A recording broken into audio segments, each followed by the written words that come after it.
around the world, Indigenous people are on the front line of climate change. And I want to acknowledge also on the front line in the fight against climate change. Whether it's the Keystone Pipeline or the Alberta tar sands or local and national mining projects in our countries, it is Indigenous people who lead the fight against those projects. And in part, I think this is because the Indigenous people have the great connection to what we in Aotearoa call Papatuanuku, the Mother Earth, which every language has a different name for, but is the same spirit. And so have this deep connection and are thus the greatest defenders of her, of Papatuanuku, of Mother Earth.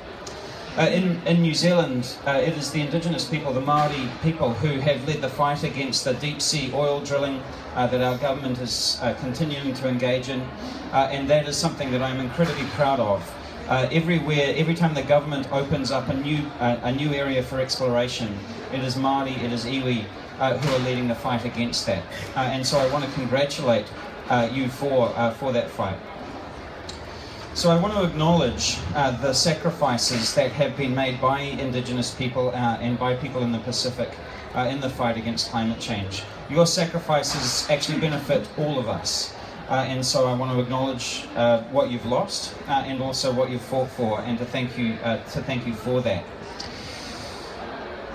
So it is time, I think, that we in the developed countries were better allies to Indigenous peoples, and that the Paris Agreement needs to contain Indigenous rights really in the core of it, because any solution to climate change has to have Indigenous voice at the table. Otherwise, the same kinds of injustices that have led to the present situation will be perpetuated even as we seek to find a solution.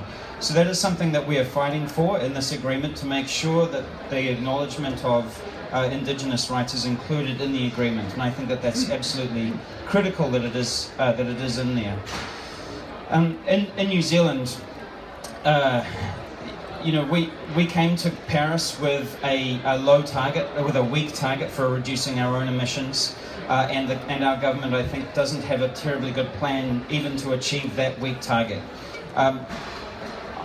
My party, the Green Party, had a plan to reduce our emissions by 40% below 1990 levels by the year 2030, and we're still fighting for that. I'm incredibly proud of that work, and we'll be pushing our government to lift its game once this agreement has been signed. Because I think even if we if we agree this, it's not too late to change our targets and to lift our game. And I think that is important for all of us to do that before we can hold our heads up high and to say that we truly stand with you in your fight to keep global temperature increases to not just 2 degrees but 1.5 degrees. I mean, 1.5 stay alive is one of the best phrases I've yet heard at this COP, and so I want to endorse that. So kia kaha, stay strong. Congratulations on setting up the Pacific Islands Network. I think this is a really important step in the fight against climate change in the Pacific, in Australia and in New Zealand, where we need to be doing better than we have been in the past. Thank you for your work. Kia ora.